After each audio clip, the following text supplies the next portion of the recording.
عالمی مدنی مرکز فیضان مدینہ کراچی میں دعوت اسلامی کے تحت ملک بھر میں چلنے والے Darul Madinah international Islamic school system اور فیضان اسلامک اسکول سسٹم کے اسلامی بھائیوں کا 3 دن کا اجتماع عالمی مدنی مرکز فیضان مدینہ کراچی میں ہوا، جس میں پاکستان کے مختلف شہروں کے برانچز کے ذمہ داران نے شرکت کی، جبکہ بیرون ملک سے بھی اسلامی بھائیوں نے بذریعہ ویڈیو لنک اور اسلامی بھائیوں نے بھی بذریعہ آڈیو لنک شرکت کی۔ اس موقع پر رکن شورا حاجی محمد عطار اتاری بھی موجود تھے۔ نگران شورا مولانا محمد عمران اتاری نے سنت و مرحبا بیان فرمایا۔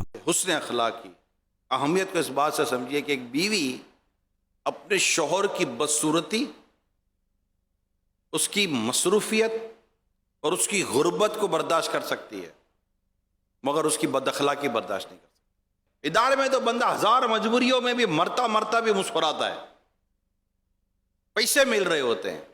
ہم لوگوں کے ساتھ جو سلوک کرتے ہیں، جیسے مثال کے طور پر آپ اپنے کسی اعلیٰ انتظامی عہدے دار بڑے کے پاس جائیں گے تو آپ کی کمر تھوڑی جھک سی جائے گی، مسکراہٹ چہرے پر آ جائے گی، سر بس کوئی باہر نکلیں گے تو باہر نکلتے اپنے جو ماتحت ہوگا اس کے اوپر جو آپ کا اصل فیس ہے، جو اصل آپ کا چہرہ ہے، وہ ان کے سامنے وہ بھیانک اور خوفناک سا چہرہ سامنے آئے گا، اندر سے مسکراتا ہوا نکلا اور باہر سارے انگارے نکال رہا ہوتا ہے۔ تم انسان ہو کون ہو یار؟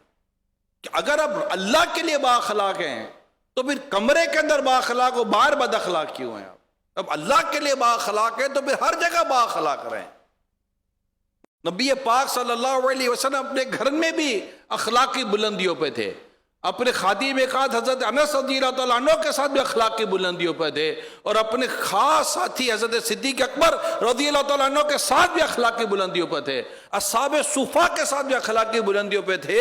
اور اگر کوئی دیہات سے غریب صحابی رضی اللہ تعالیٰ عنہ حاضر ہوتے تو اب ان کے ساتھ بھی اخلاقی بلندیوں پہ تھے۔ آپ کے ساتھ بچے آتے مدینہ منورہ مکہ مکرمہ کے، ان کے ساتھ بھی اخلاقی بلندیوں پر تھے۔ آپ مہاجرین کے ساتھ بھی اخلاقی بلندیوں پہ تھے، آپ انصار کے ساتھ بھی اخلاقی بلندیوں پہ تھے۔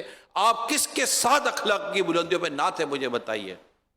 اخلاق یہ بہت امپورٹنٹ ہے، اور ہمارے یہاں جو بہت بڑا پرابلم وہ یہ ہے کہ ہمارے اخلاق اگر کہیں بنے بھی ہوئے نا، ویری سوری ٹو سے، اگر اخلاق کہیں ہمارے بنے سبرے بھی ہوئے ہیں، بدقسمتی یہ ہے کہ دولت اور منصب اور عہدے کی وجہ سے بنے ہوئے ہیں۔ ارے رب کے لیے کون با اخلاق بنے گا یار؟